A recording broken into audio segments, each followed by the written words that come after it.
অভিনব পদ্ধতিতে আপনারা গাছে খাবার দিন। এই যে আমি গাছগুলোতে বোতল সেট করে রেখেছি, এইটার ভিতর দিয়ে পানিও দেই, খাবারও দেই। তো এই যে কিচেন ওয়েস্ট নিয়ে এসেছি ঘর থেকে, তরমুজের খোসা, আনারসের খোসা, সব এই যে এটার ভিতরে ঢুকিয়ে দিলাম। এটা পচে পচে রসটা গাছ পেয়ে যাবে। তারপরে এই যে একটা বড়ি গাছ, এটার ভিতরে এই যে এভাবে খাবারটা ঢুকিয়ে দেব। দেখুন এভাবে এই পচে পচে এটার রসটা মাটিতে যায় আর গাছ খাবার পেয়ে যায়। এটা হলো আমার অভিনব পদ্ধতি। ওইভাবেও দেই আমি, সব প্রকারেরই দেই। এটাতে পানির চাহিদা পূরণ হয়, পাশাপাশি খাবারের চাহিদা পূরণ হয়। প্রতিটা বোতলে আমি এইভাবে ভরে দিব এই যে খাবার, এবং বোতলগুলো আমি এইভাবে সেট করেও রেখেছি গাছের গোড়ায়।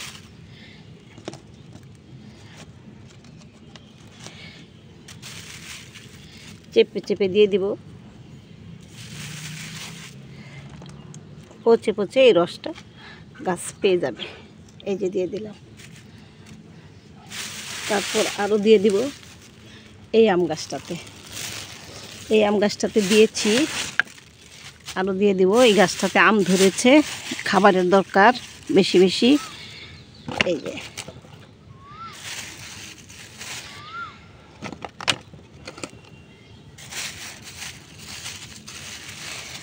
তরমুজের খোসা, আনারসের খোসা, এগুলির রস মাটি পেয়ে যাবে আর গাছ খাবার পেয়ে যাবে।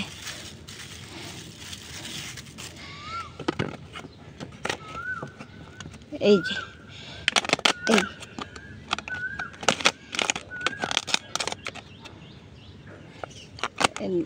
লাগতেছে না, আচ্ছা থাক। এইভাবে ঢেকে দিই, পলিথিন দিয়ে ঢেকে দিই, তাহলে আর শুকাবে না। গাছ খাবারটা রসটা পেয়ে যাবে। তো দেখলেন আমি কিভাবে গাছে খাবার দেই। তারপরে এই যে বোম্বাই মরিচ গাছটা, এটা তো একটু খাবার দিয়ে দিব। এই যে বোতল সেট করে রেখেছি।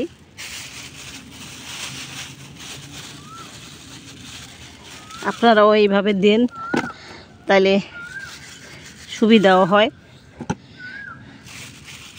গাছও ঠিকমতো খাবার পেয়ে যায়, সব রকমের খাবারই পেয়ে যায়।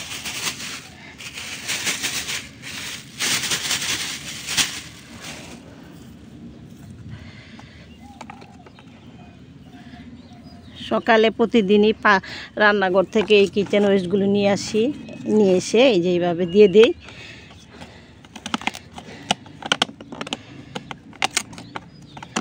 এগুলি রোদে শুকিয়ে ঢাকনাগুলো আর লাগে না।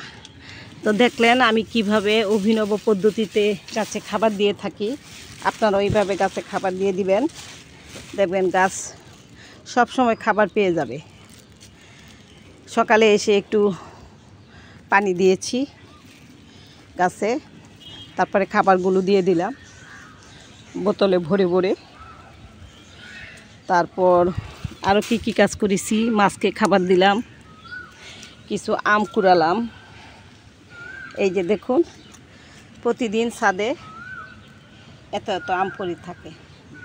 এই প্রতিদিন এই আম নিয়ে আমি আম ডাল রান্না করি, তারপর চাটনি তৈরি করি, বিভিন্ন রকমের করে খাই, ভালো লাগে রোজার পরে সারা দিন।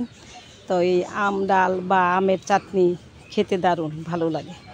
তো এখন তো বাজারে আমের হালি 100 টাকা। তো সুতরাং আমার আম আর কিনতে হয়নি, মাশাআল্লাহ আমার রিজিকে আছে। আমার ছাদে আম পড়বে, সেটা আমি খাবো ইনশাল্লাহ। তো দেখলেন আর কিভাবে আমি গাছে খাবার দিলাম। আর গতকালকে এসে কিছু গাছ রিপোর্ট করেছি, যদি এটার ভিডিওটা আপনাদেরকে দিয়েছি, দেখে দিবেন আপনারা। তারপরও আমি আবার দেখাচ্ছি আপনাদেরকে।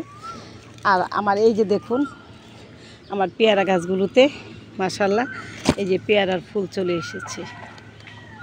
গাছটাকে একেবারে মুড়ি করে দিয়ে কেটে দিয়েছিলাম গোড়া থেকে, যে নতুন করে আবার গাছের শাখা প্রশাখা বের হবে, গাছটা বড় হবে।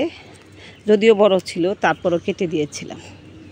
তো আবার দেখলাম যে পাতা মিলছে, এই যে আবার পেয়ারাও ধরা শুরু করেছে। তো এই যে এই জায়গাটা পরিষ্কারও করেছিলাম। তো প্রতিদিনই ময়লা হচ্ছে এখন বাতাসে, ধুলাবালিতে। এই যে এই গাছটাতে মাটি দিয়েছিলাম, আর এই বিলম্বী গাছটা রিপোর্ট করেছিলাম। মাশাআল্লাহ দেখুন কিচ্ছু হয়নি, একটু পাতা ঝুলেনি, ঠিক আছে। আর এই লেবু গাছটাও রিপোর্ট করেছি, মাশাআল্লাহ দেখুন কিচ্ছু হয়নি, যেমন গাছ তেমনই আছে। তারপরে এই যে এই গাছটা রিপোর্ট করেছি, মাশাআল্লাহ কিচ্ছু হয়নি। এটা একটা বস্তায় ছিল, তো বস্তা থেকে সরিয়ে এখানে করেছি। আর সবচেয়ে বড় বিষয় হলো আনারস গাছগুলো এলোমেলো অবস্থায় ছিল, সেইগুলোকে একটু কাটাই ছাটাই করে, পাতাগুলোকে কাটাই ছাটাই করে এই যে 4টা আনারস গাছ, বস্তা 2টা ছিঁড়ে গেছিলো, 2টা বস্তা ছিঁড়া বস্তা ফেলে দিয়ে নতুন 2টা বস্তায় আর একটা বস্তায় আর একটা গার্ডেনিং ব্যাগে রিপোর্ট করেছি। আর বাকিগুলোকে গুছিয়ে দিয়েছি। এই যে এখানে 4টা আনারস গাছ আছে আমার। গতবার একটা আনারস ধরেছিল, এবার আর ধরেনি। তো আশায় আছি এবার যে যত্নটা করেছি সেটাতে ইনশাল্লাহ আনারস ধরবে। আর এই যে জলপাই গাছ, এই জলপাই গাছে কিন্তু আমার মাশাআল্লাহ অনেক জলপাইয়ের ফুল এসেছে। জলপাই কতটুকু ধরবে এটা বাকি আল্লাহর ইচ্ছা, চেষ্টা তো চালিয়ে যাচ্ছি, ইনশাল্লাহ হবে। আর বরবটি, করলা এগুলো তো মাশাআল্লাহ ভালোই ধরতেছে। তো বাগানে এসে প্রতিদিনই কাজ করি, আজকেও কাজ করেছি। আজকে কাজ করেছি, আমি পানি দিয়েছি আর খাবারগুলো দিয়েছি বোতলের ভিতরে ভরে ভরে। এই যে দেখুন, এই যে এইভাবে আমি খাবার দিয়ে দিই, এই যে পানি দিয়ে দিই আর খাবার দিয়ে দিই, এই যে বোতলের ভিতরে ভরে ভরে। এইখান থেকে আস্তে আস্তে শুষে শুষে পানিটা মাটিতে চলে যায়। এই যে আমার পেয়ারা গাছে কত পেয়ারা ধরেছে, আর পুরানো পাতাগুলো ফেলে দিচ্ছি। এই পেয়ারা গাছটাতেও এই যে মাশাআল্লাহ অনেক পেয়ারা ধরতেছে।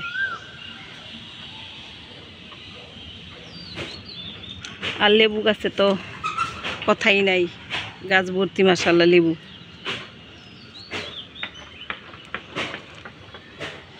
আর কিছু পুদিনা পাতা এই যে এখানে এসে এনে বসিয়েছি। আর আনারসের পাতাগুলো এই যে এখানে রেখেছি রোদে শুকিয়ে, তারপরে এগুলো কেটে কেটে বস্তায় ভরে রেখে দেব। তো আমার স্ট্রবেরি গাছের খবর কি, এগুলো যে কি হচ্ছে বুঝতেছি না। এগুলো থেকে কি গাছ বের হয় না কি ফুল আসে, ফুল এসে এসে এগুলো কি হয় বুঝতেছি না, জানিও না। এই প্রথম আমি স্ট্রবেরি বসিয়েছি, আমার স্ট্রবেরির অভিজ্ঞতা ছিল না। তো যেহেতু এবার বসিয়েছি স্ট্রবেরি, আস্তে আস্তে এটার পরিচর্যা করা যখন শুরু করব তখন আমি এটার সম্পর্কে সব ধারণা নিয়ে নিতে পারবো, গাছের বৈশিষ্ট্য, গাছের চরিত্র। আর এটা থেকে 2টা চারা বের হয়েছে, এই যে ওই বলটাতে সেট করেছি। আসলে ছাদ বাগান না করলে আমি অনেক কিছুর নামই জানতাম না। এই ছাদ বাগান করার পর আমি কত ফুলের নাম, ফলের নাম জানতে পেরেছি, যা অনেক কিছুই আমার অজানা ছিল। তো এটা কিন্তু আমার একটা দারুণ অভিজ্ঞতা বলতে পারেন। তো মানুষের শিক্ষার কোনো শেষ নেই, জ্ঞানের কোনো শেষ নেই। সকল কিছু সম্পর্কে ধারণা থাকলে মানুষ সব কিছুতে মুভমেন্ট করতে পারে।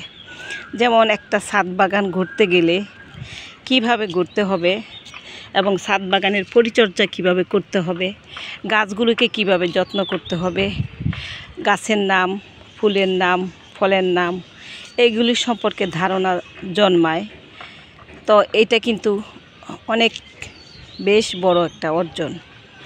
তো আমি একটা ইউটিউব চ্যানেল খুলেছি আমার সময় কাটানোর জন্য, এবং একটা শখের জায়গা আমি বেছে নিয়েছি। আমার ছোটোবেলা থেকে আগাগোড়া ইচ্ছে ছিল যে আমি আমার বাড়ি হলে আমি একটা বাগান করব, ফুলের বাগান। কারণ ফুলের বাগানের প্রতি আমি খুব দুর্বল ছিলাম আগাগোড়া। যখন আমি ভাড়া বাসায়ও ভাড়া থাকতাম, তখন আমি বারান্দায় আমি বিভিন্ন ফুলের গাছ, ফলের গাছ, যা যা অ্যাবিলিটি হয় বারান্দার ভিতরে ততটুকু জায়গায় আমি গাছ বসাতাম। এটা আমার একটা অভ্যাস ছিল। এবং যখন যেখানে ভাড়া চলে গেছি এই টবগুলো নিয়ে আমি চলে যেতাম। এটা ছিল আমার একটা অভ্যাস। তারপর যাই হোক, এখন বাগান করেছি, সময়ও কাটে, ভালো লাগে। এই যে সবুজ প্রকৃতির সমস্ত ছোঁয়া আমার বাগানে আছে, এটা দেখলে আমার মনটা জুড়িয়ে যায়। আমি গ্রামের মেয়ে, গ্রামে শৈশব কেটেছে সবুজ ছায়ার মাঝে, গাছপালার মাঝে। আমি দৌড়াদৌড়ি করেছি, হেঁটে বেরিয়েছি, গাছতলায় বসে গল্প করেছি, গাছে উঠে আম পেড়েছি।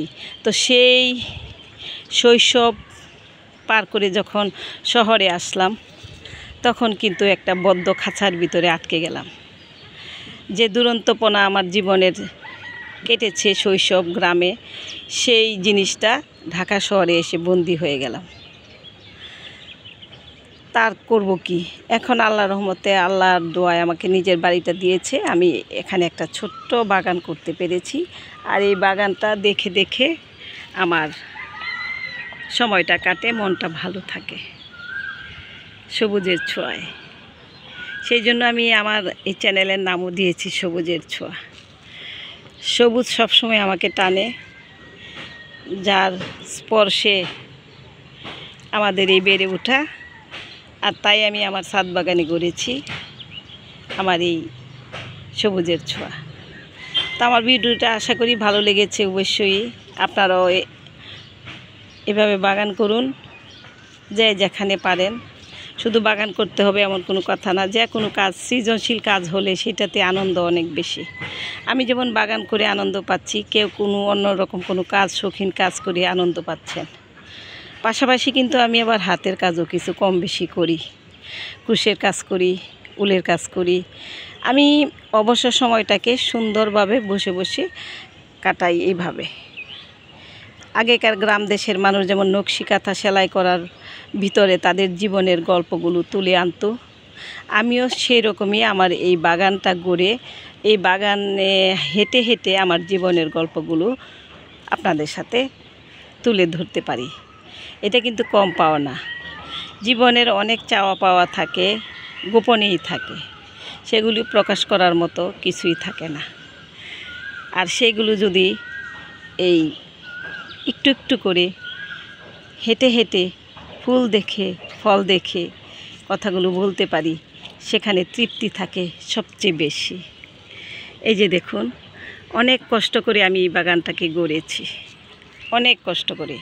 এখন বললে হয়তো আর সম্ভব হবে না, নতুন করে আর একটা বাগান করার সম্ভাবনা আমার আর হবে না। তো জানি না কতদিন বেঁচে থাকবো, মানুষ মরণশীল। মৃত্যুর পর কি হবে সেটা আর আমার আফসোস নেই।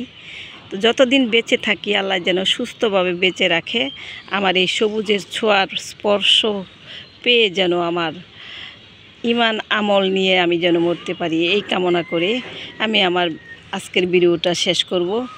সবাইকে আবারও আমার সবুজের ছোঁয়ার শুভেচ্ছা জানিয়ে আমার ভিডিওটা শেষ করব। আর যারা ইউটিউব থেকে দেখছেন, আমি কষ্ট করে ভিডিও বানাই, অবশ্যই আপনারা আমাকে সাবস্ক্রাইব করে আমার পাশে থাকবেন, বেল বাটনটা বাজিয়ে দিবেন, তাহলে প্রতিদিনের ভিডিওগুলো আপনারা দেখতে পাবেন। আর যারা ফেসবুক থেকে দেখছেন, তারা অবশ্যই লাইক, শেয়ার, কমেন্টস করতে ভুলবেন না। বহু কষ্ট করে একটা ভিডিও করি এবং প্রত্যাশা থাকে যে আমার দর্শকরা, আমার বন্ধুরা আমার এই বাগানটা দেখবে, প্রতিদিনের আপডেটগুলো দেখবে, আর আমাকে সুন্দর একটা কমেন্টস করবে, আমাকে প্রেরণা যোগাবে, উৎসাহ যোগাবে। এই কামনা করে আজকে এখানেই শেষ করব। আল্লাহ হাফেজ।